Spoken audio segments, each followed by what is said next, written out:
already way too excited to start talking about saxophone. Like we're kind of losing our minds here.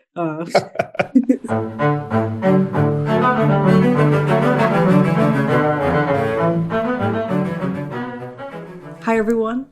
Happy New Year and welcome to OSA Backstage. I'm Dani Meyer, and on today's episode, Serena and I are talking with concert saxophonist, or saxophonist, as the British say, Robert Young. Guys, what a treat. Robert is just lovely. I cannot wait for you to listen to him right now, but also if you are able to be in Omaha for Masterworks 3, to hear him on Guillaume Connaissant's Ode to John Coltrane, A Kind of Train.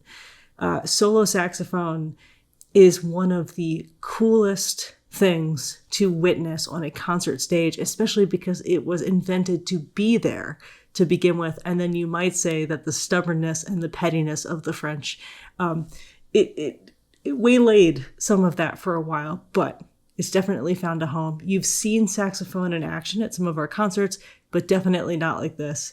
You're going to have to come check it out, just like you're definitely going to enjoy this interview. Robert's a treat. Saxophone's a treat. Thanks for being here. Enjoy.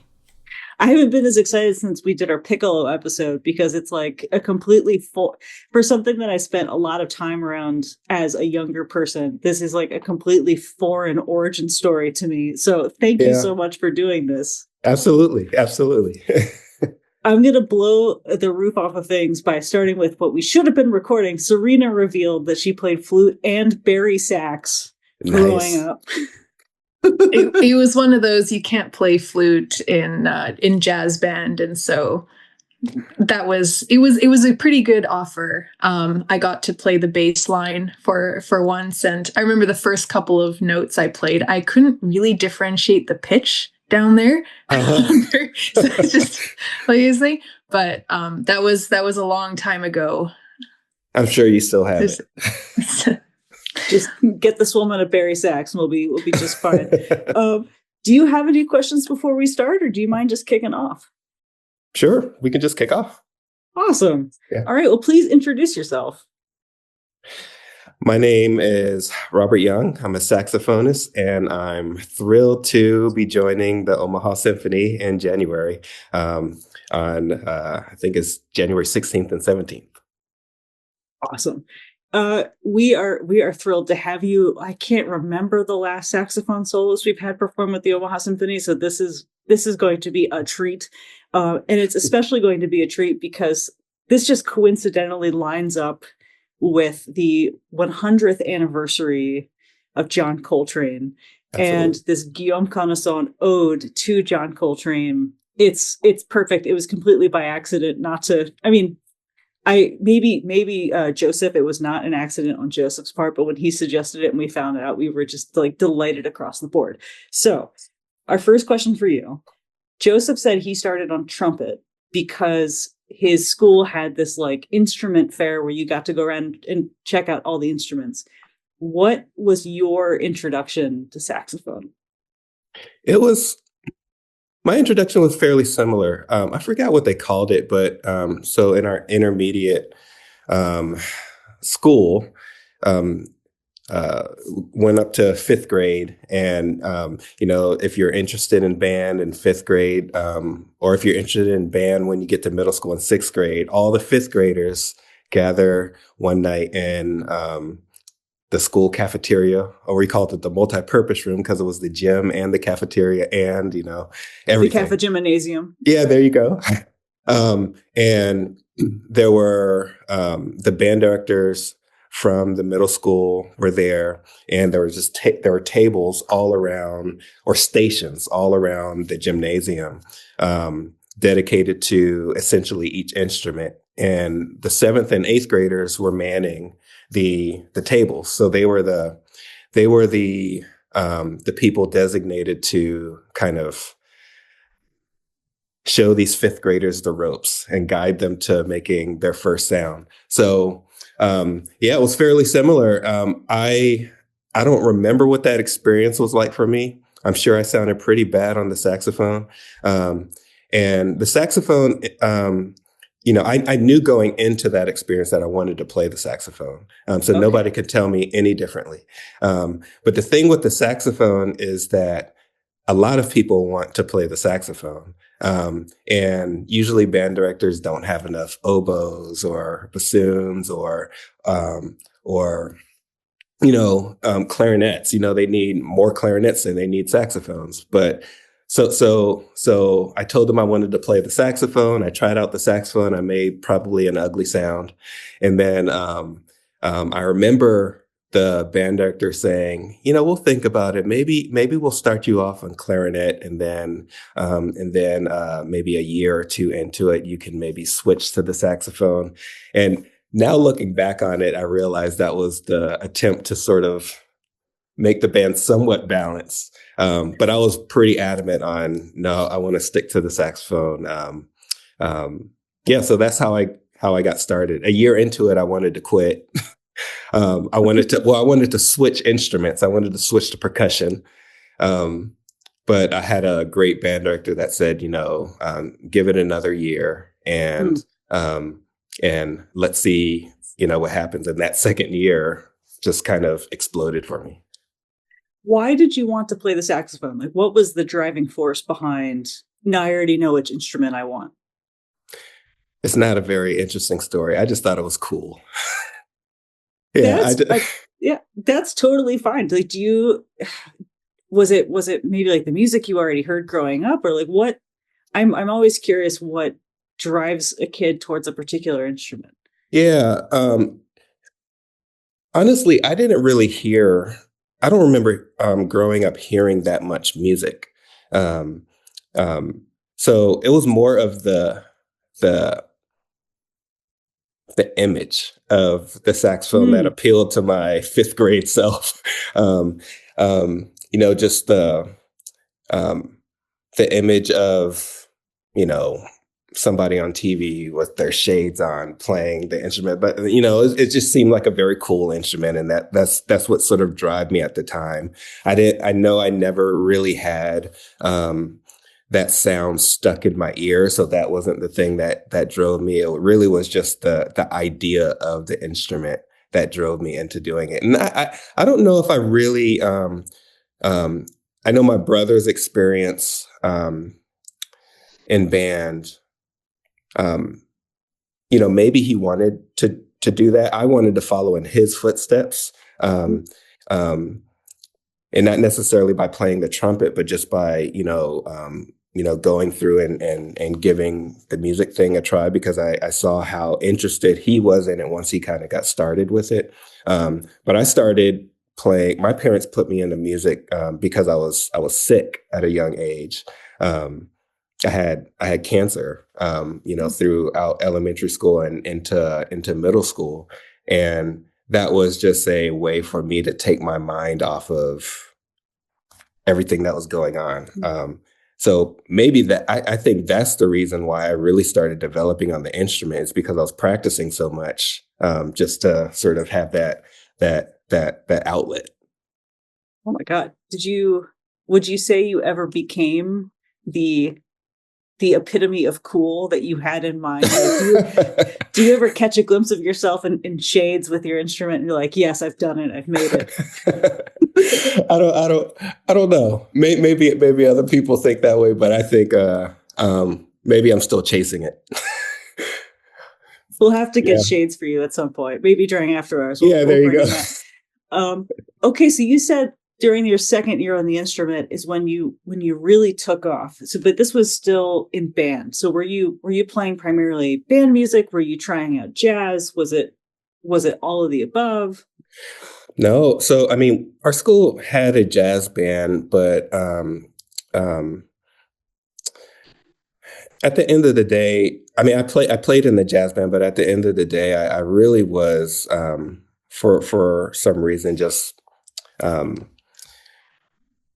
entrenched on the band side of the classical band side of things. And I think, quite simply, it was just because that's where I was finding the most success at the time. And I felt like that's where I was finding the most momentum. So yeah, all of this was in band. And I would say maybe 8th grade, going into high school, I started playing the saxophone in my church. So that's really where I started improvising. So I played in a kind of a charismatic Pentecostal church environment that, the music is all played by ear. Sometimes you hear glimpses of something that sounds like it could be, um, on an R&B set. It's sort of improvisational, kind of soulful music, and all played by ear, and just sort of responding to the singers or the preacher or the other musicians.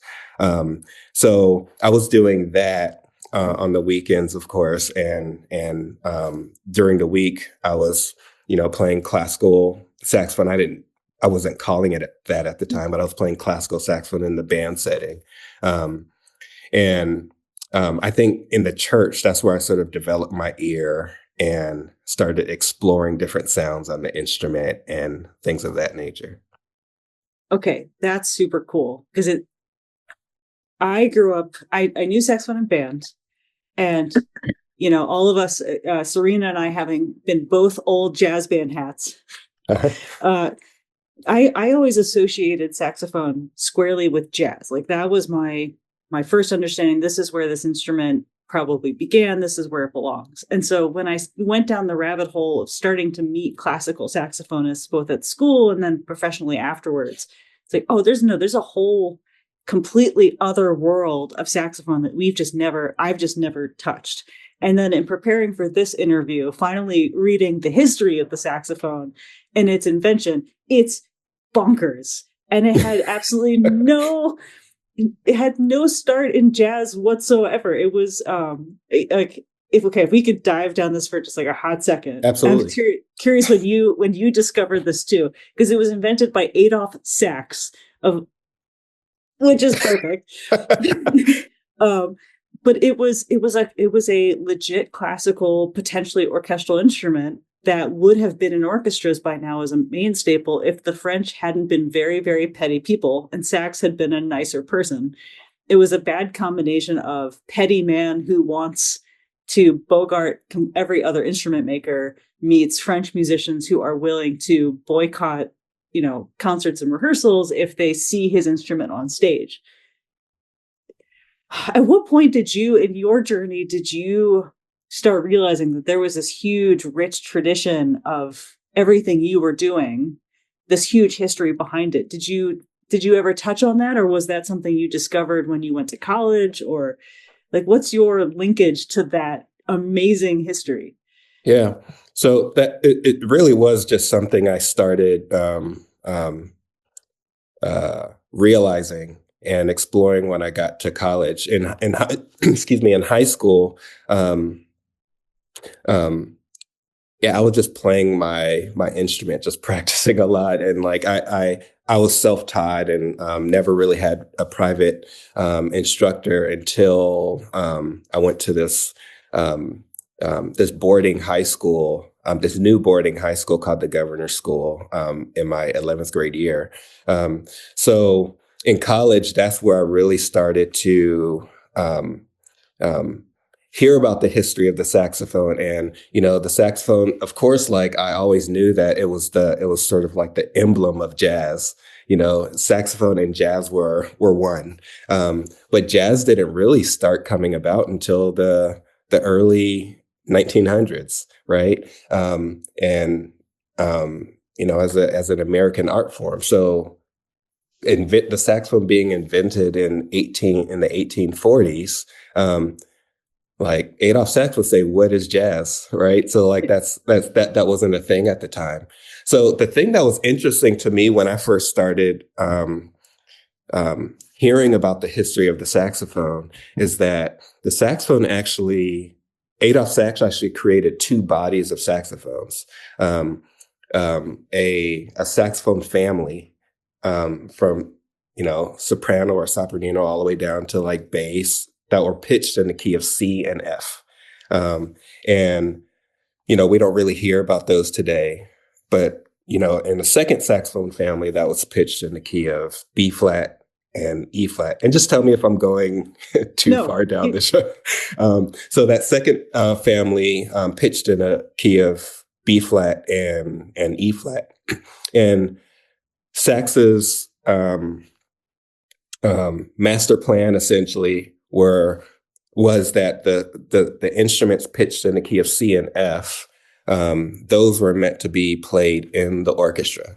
Those were meant to be the orchestral saxophones. And if you look at some early transcriptions or the early scores of, say, like Strauss's, um, um, the name is escaping me, Symphony Domestica, kind of at the turn of the 20th century, like there's an optional saxophone family that can be played in that piece. And more than likely, those were played on C and F saxophones. And then, as history kind of went on, like those C and F horns kind of petered out. They weren't manufactured anymore. But the B flat and E flat instruments were meant to be played in the military bands. And I think that's where the saxophone really was played the most often in the military band settings. Because I think it was, I read somewhere that it was all of Adolph Sax's horns were played in the military bands. So even like the weird ones, like, he had these saxophones, he had, he sort of remodeled or remade the key workings of the bass clarinet. And he pretty much is attributed to making the bass clarinet playable. Of course, that was played in the military bands, and even like some of his odd instruments were played in that setting. But it never really took off that strong in the orchestral world. There are some assumptions we can make of it. Maybe some of it was, economical, to, hiring another musician or instrument to come in and play in the orchestra. Maybe that wasn't in the cards at the time. Maybe some of it, as you mentioned, Danny, was kind of petty. But I also imagine some of it was, at the time, there was no pedagogy like centered around this new instrument. And the saxophone also, like, it's important to note that it's an invented instrument. Like there's no precursor essentially to the saxophone, like, some of our counterparts. So it's a very new instrument, and is an invented instrument. And nobody knew how to play it outside of Adolph Sax. And they pretty much gave him a position at the Paris Conservatory. He was the first saxophone teacher at the Paris Conservatory now that has like a long history of like amazing saxophonists coming out of it. Adolph Sax was the first teacher there. And you almost had to sort of go to Adolph Sax to learn how to play it, at least at the level that, was demanded in the orchestral world. This established institution of orchestra, I can imagine that it was hard to sort of get into that system without having a strong pedagogy like built around this new creation. Such a good point. I didn't even think about the pedagogy of it, and possibly the idea that if you have, on one hand, kudos to Adolph Sax, because he created something, and then he created a job for himself, and then he created job security for himself. That's tremendous. But then if you're very proprietary about who teaches and how they teach it and what they teach on, it probably would take a long time for that to actually take off and spread, like generations, for it to be more available, the teaching of it and the method of it.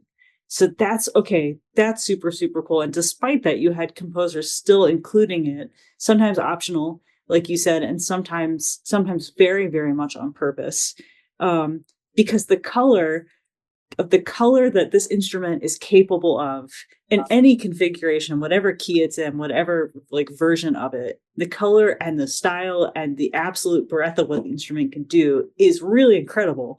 And you said you had no private instruction until really like 11th grade. So was you were learning things by ear and playing in band and listening to people around you. Like, how did you start to cultivate that for yourself? How did I start to cultivate? All the different things. That's like, when did you? I guess what I'm really asking is, when did you fall in love with the instrument enough to realize that you needed to keep going with it and figure out everything it could do? Yeah, absolutely. So for me, it was the school I sort of mentioned in passing called the Governor's School. Um, my brother went to a summer program, the Governor's School summer program. It was sort of like a 2 or 3 week intensive workshop that had, music and conducting, and I think that's where he was introduced to conducting, maybe, and also like all other art forms, dance and the visual arts and creative writing. So I went to the summer program. I want to say it was the summer after my freshman year in high school, after my ninth grade year in high school, and after that year, I sorry after that 2 week workshop where I did have a private lesson, and that was my first like private lesson, but I never really had a steady teacher until 11th grade. But after that summer, when my parents were picking me up, they announced, hey, we're building this new high school. It's going to start in the year, I forgot what year it was, but it was a year after, this summer. It's going to start in this year, and it's only going to be for 11th and 12th grade students, and it's going to be completely free private lessons, free room and board. It's the Governor's School residential program. So I told my parents I wanted to go to that after my experience at the summer program. And when I went to that program, or when I enrolled into that high school, it completely changed my life. At that time, I didn't know. First of all, I didn't know that I can take saxophone. I can take the saxophone and make a career out of it. Like, nobody really ever told me that, and I never really saw that. And Yeah, maybe just my background, like that wasn't really something that I knew existed, let alone playing the saxophone outside of the jazz setting. So when I got to this high school, this was the first time I was looking around and I saw other peers my age that were just as hungry and enthusiastic about this as I was. So that was one. And then two, I had a teacher at that school who really took me under his wing. And that was really the first time that I had that sort of one-on-one, like intense, in-depth instruction, and I really thrived off of it. I couldn't get enough of it. And the pivotal moment for me that said I wanted to do this for the rest of my life was that that first semester of my first year at the Governor's School, my teacher gave a recital, and that was the first time I've ever heard that was the first time I heard a recital, period. But it was also the first time I heard a classical saxophone player live. I've heard recordings and whatnot, but that was the first time I was in the same room and heard a live performance. And we all know like what the impacts of live music can have on somebody, and that completely floored me. I still remember everything he played. I still remember how I felt. After I left the recital hall that night, I remember saying to myself, "This is it. This is what I want to do. I want to play on that level, and I want to impact people the way he impacted me. And as an educator, I want to have an impact on the people coming behind me and have that same kind of impact that my former teacher had on me. So it really was like that for me. And it was just gung ho after that. Serena, So, go ahead. No, I just was wondering, so was kind of, because your educator had such an impact on you, was music education always kind of your path forward on the saxophone? Because I know for a lot of orchestral instruments, it's like, yes, our that moment of being surrounded by our peers in youth orchestra and going, I want to play in this orchestra. If you don't necessarily have that option as a saxophone, kind of where did you see your options, and what were you, and did that change throughout, or, did you ever want to play in a military band? What did that look like for you? Yeah, that's a good question, because it did evolve. And sort of also like piggybacking on what we were talking about with like the history of the saxophone, like the classical saxophone essentially has been like, for lack of a better words or better phrase, like searching for a home. We're like nomads in some way. And at the time when I was in high school, all the prominent saxophone players, classical saxophone players, when I read their bios and everything, they were college professors. So, and they were amazing players, and they were college professors. So that was the extent of what where my mind could take me at that given time, what I was exposed to. So I was saying that I wanted to be a college professor, and as a college professor, I would play, my faculty recitals and, things of that nature. And also at the time, there were, of course, like, saxophonists were playing pictures and playing Ravel and, those kind of things in the orchestra. But there were really no saxophonists being asked to play concertos with orchestras, at least not at the I mean, it's still sort of like a small scale kind of thing, but not at the rate that you're seeing saxophonists from time to time pop up in front of orchestras now. That it wasn't like that when I was in high school. So I didn't even have that in my periphery. So as you kind of mentioning, Serena, my career ambitions and path sort of evolved as I grew, and also as I sort of allowed myself to dream bigger, and also as I was sort of like exposed to more to more things. That's so cool. I love that you had that pivotal moment at a recital, because I also distinctly remember the first time I heard a bass soloist in recital, and it was Gabriele Raggianti, and he played the Bottesini, and I felt like I could have run a marathon after that concert. Yeah. Like sprinting around the concert hall. Like it's almost like no one told you it could be that way. Yeah. And suddenly you're hearing it for yourself, and it just completely blows your mind. And to try and do, I mean, so when I was looking up John Coltrane, when I was refreshing my memory, that moment for him was Charlie Parker. And he had no idea that saxophone could sound the way that Parker was doing it.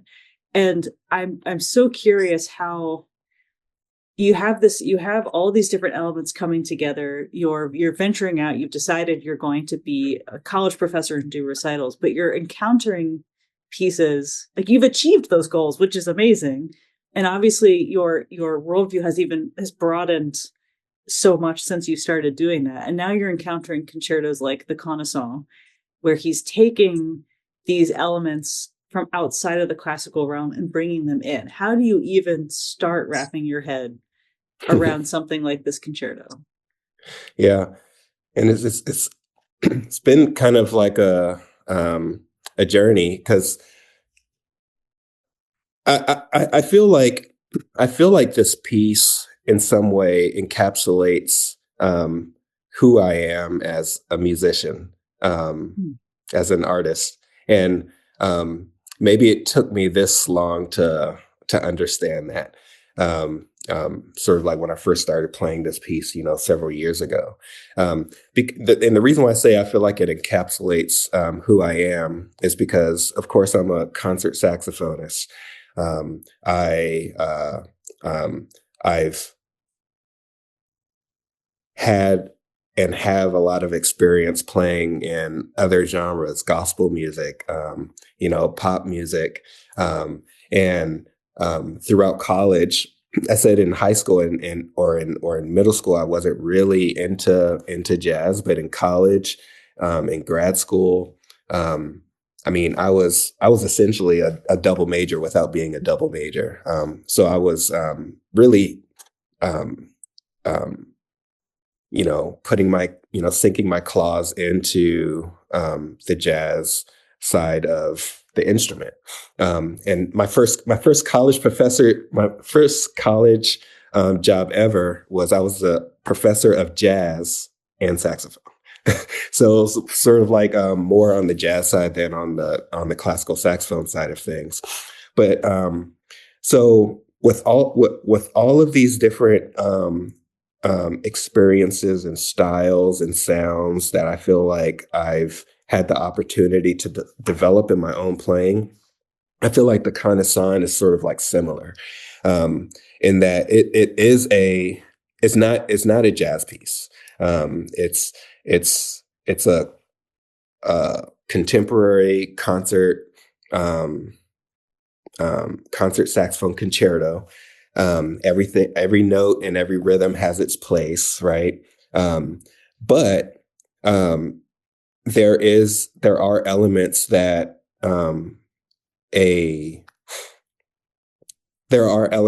Kanasan intends that are drawn from, the dedicatee of this piece, like John Coltrane. So how John Coltrane, the spirit of and the energy that's behind his improvised solos, how he weaves in and out of these different complex subdivisions of the beat, while still staying like right in time. I think that's sort of what I hear when I hear John Coltrane. And then when I'm reading this music, whereas John Coltrane will be improvising, I have to find some way to channel the spirit of improvised music while being absolutely perfect with what's going on the page, so to speak. But your question was how do I wrap my mind around it? I don't know. I think that, I think something that I am really drawn to in this piece is that, I really feel like, it also speaks to who I am, as an artist. And so I've been listening to Coltrane, but I've also been listening to, saxophonists, but I've also been listening to, just a lot of music in general. And I just think that my lived experience also is, I feel like, is on display in this piece in particular. Love that so much. What do you obviously talked about Coltrane's approach to improv. Like the term I kept finding was sheets of sound, and critics couldn't seem to decide when A Love Supreme came out if Coltrane wasn't the greatest improviser who ever lived, or if it was the most, quote, meticulously planned album of music ever written. Like they couldn't decide if it was in the moment or if he'd really just planned it out. What do you have all these giants that you've been gathering from and that have inspired you? What do you get from the Coltranes of the world, or who are you listening to now that just gets you so excited to approach your work every single day? Are you talking about jazz musicians, or are you talking or classical just any saxophonists in general? Yeah. Yeah. So, I have just as everybody does, I have my heroes, and Tim McAllister is somebody that I've been listening to for years, and we've grown to be like good friends now. But he's somebody that Yeah, I listen to and I draw inspiration from, but a lot of my listening is coming from. I like listening to like art song and Okay. um, I remember in college my teacher exposed me to um, uh, Dietrich Fischer-Dieskau, who's no longer with us, and the sound that came through my headphones when I first sort of um, uh, experienced, you know, his voice for the first time, um, um, not only transformed or opened up a box of different sounds that I never even heard before. But it also in that moment, I started trying to figure out like how can I um, bring some of this sound out of this metal tube, out of this saxophone.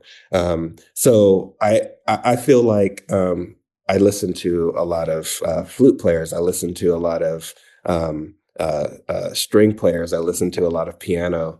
And I also listen to a lot of saxophone as well. But I feel like um, um, let me just stick to saxophone. I listen to a lot of Tim McAllister. I listen to another saxophonist around my age. His name is Stephen Banks. And he's playing a lot of concerti around the world right now as well. He's somebody that I admire and respect as well. And then there are other people that have had impacts on my life. Donald Sinta, who was my teacher and Tim McAllister's teacher at the University of Michigan. He's since retired, but he has been somebody that completely changed the way I thought about music and thought about this career and a path forward. So yeah, there are a lot of musicians that I listen to, and there's also like a lot of musicians that aren't necessarily playing a lot today, but I really glean information from quite a bit. You I go ahead. I think like conductors, very nerdy people in general, and I find like, we very often talk about music and kind of exchange notes in that way or about certain pieces. Always ends up in some kind of conversation like that, and it feels like the saxophone soloist world is so small. Do you guys ever compare notes in that same way as well on certain pieces or experiences, or is that something that's generally talked about among soloists? I think more and more it's happening. I was talking to somebody the other day about this because I felt like um, coming out of college, I felt like certain aspects around the, I guess the what goes on behind the curtain, like the business side of music. I didn't necessarily have any. Nobody was either talking about it, or I didn't know the right people to ask, or I didn't know the right questions to ask. So that's something that I wish I got out of college. But now, um, when I have questions about certain things, I have a couple of people that I can go to and and and we can, like you say, compare notes, or I can sit in the advisee chair and be mentored by some people that have been doing this for a long time. And that's something that I'm really excited about because I think that there are just musicians everywhere that probably hold information close to the chest and they don't want to share it with a lot of people. But I think the saxophone community really is a community because we're all trying to strive for like in some way a common goal of just pushing this new instrument is still like a new instrument in some way, like pushing this new instrument forward. So sometimes through conversation, like just shooting the breeze conversation, and sometimes through like just pointed questions that you might ask somebody. I think that, yeah, I feel like the sharing does happen. Um, sometimes with the right questions, or sometimes, with the right people that have that information. So, yeah, I have a couple people in mind that I call or sit down with, have a cup of coffee, and just listen to speak, just so that I can um, understand some things that might be a little bit foreign to me, or that I might not have the breadth of experience that they might have, or in a specific piece. Like I spoke to uh, my colleague Tim McAllister about this piece, the Kanasan, the first time I was working it up to play it with an orchestra. So yeah, that does happen, and I'm kind of grateful to be in a saxophone in the saxophone community, because we do try to share information as much as we can. You, just out of curiosity, do you remember the first time you realized that you were the advisor and not the advisee?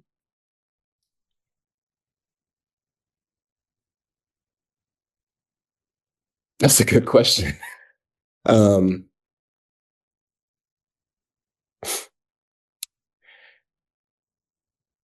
my mind goes straight to um, the moment I kind of stepped out of, well, I'm always in student mode, but stepped out of the traditional, student mode into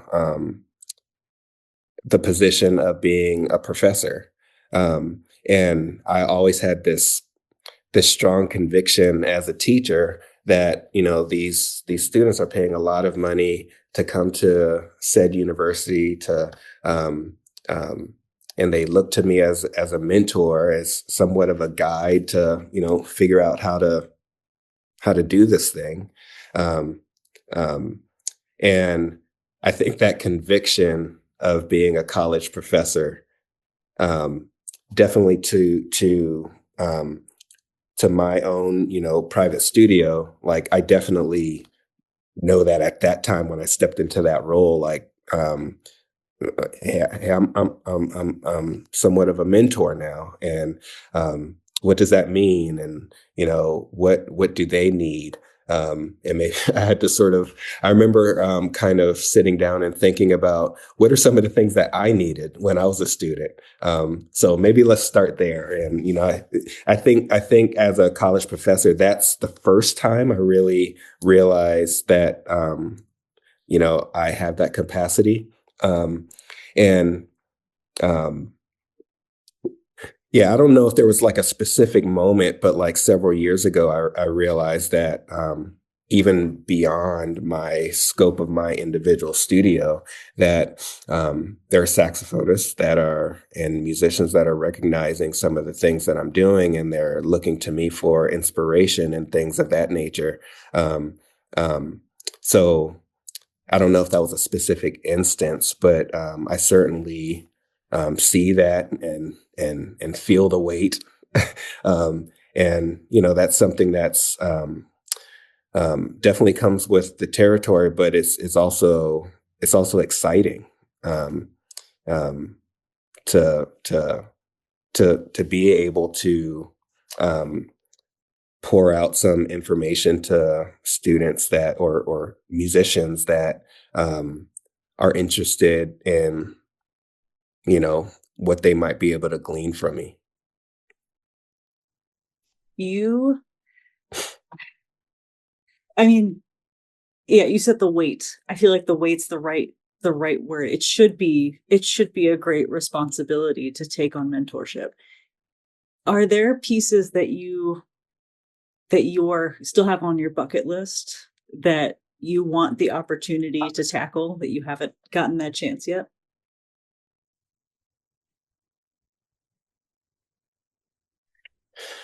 So I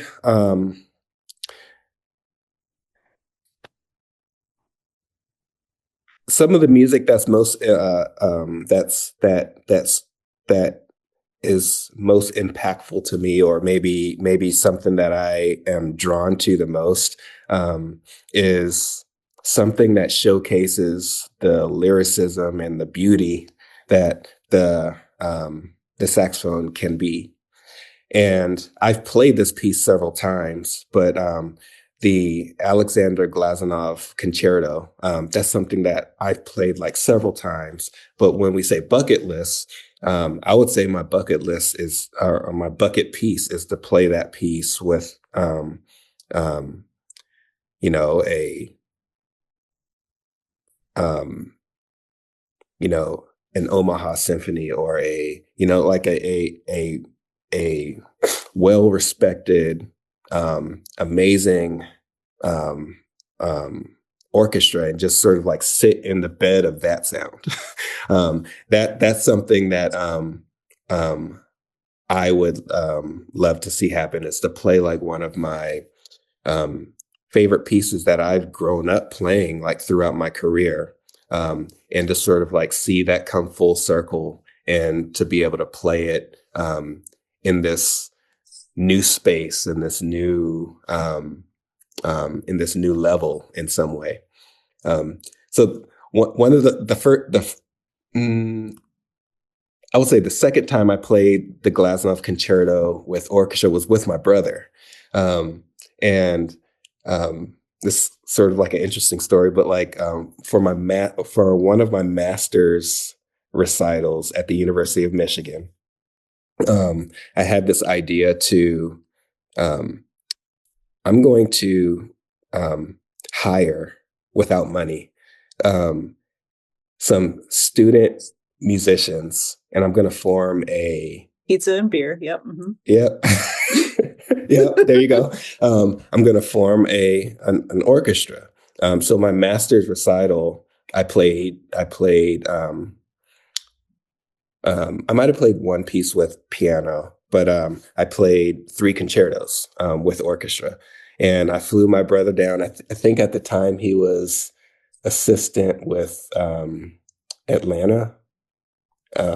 I could be getting that wrong, but I flew my brother down, and we did the performance, and we did the Glazunov Concerto as one of the pieces on that program, and that was just sort of like a magical experience. Wow. Just trying to imagine the reaction of a sibling, like, hey, so I'm planning my master's recital, I'd like you to conduct it, and having to back up and explain that you're going to hire an orchestra and pay them in pizza and beer, and would you please come conduct? So Joseph gave us permission to ask this. How, and this is, you've played this with him, you've played the Conason with him before. How much, what's the trust situation like? Because between conductor and soloist, regardless of relationship, it has to be really strong. But what's it like to prepare something like this with a sibling, and what's the trust situation like there? I think the trust is very high, and like I'm pausing to like think about it, because I'm thinking about, is the trust really high because I just trust my the people I'm collaborating with, or is the trust even higher because I'm collaborating with somebody I've spent my life with? And it's probably a little bit of both, maybe more of the latter. So I think that yeah, so the trust is high, and I think that my um, one of my passions as a musician is chamber music, and one of the joys of chamber music to me is you can spend hours and hours and hours contemplating on on this phrase, or the scope of this piece, or the arc of this piece, and you can, work out all the technique and how you want to play this section and that section. But when you get into the rehearsal, I think one of the joys of chamber music is being able to sort of um, trust your work, let that go, and hear what else is possible by collaborating with the person that's next to you. Kind of back in my teacher mode, I think one of the challenges to teach, college, some of my college quartets is that, or just students in general is, yeah, you've practiced it this way, but the other people on stage are talking as well. So like how is a collaborative effort. So that's just been like just a huge like passion of mine, and something that that makes music even the more enjoyable to me is stepping out on stage, in this case with my brother. And and I'm not in the first maybe couple rehearsals, and just coming in, and and not necessarily imposing how I want to play this. But there's definitely some of that, and he's not necessarily imposing this is how the way we play it. But there definitely is some of that, and somewhere in that, this magical sort of collaborative um, meshing of the orchestra's vision, my brother's vision, my vision, somewhere like we mesh together, and a new magic emerges. And I feel like that's sort of like the beauty of chamber music. And I'm even going to call this chamber music because it's just highly like, in my sense, this is like high chamber music skills. Being able to be in the moment, um, listen to what's going on around you, and and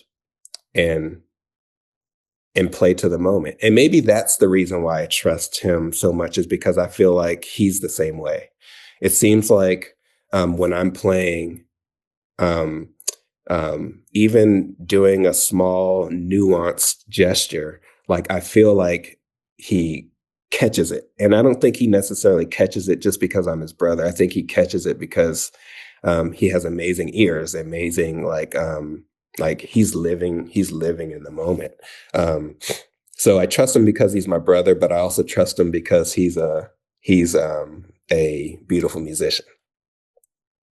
I feel like that's also this approach to making music is, especially when you're talking about a concerto that's dedicated to one of the greatest musicians of our time, right? Like what's the greatest gift you can give in dedication is anytime you hear a jazz ensemble that's working well together, it's because they're listening to each other and they're in the moment. It's like, what's Yeah. the greatest gift you can give to this concerto is treating it the same way.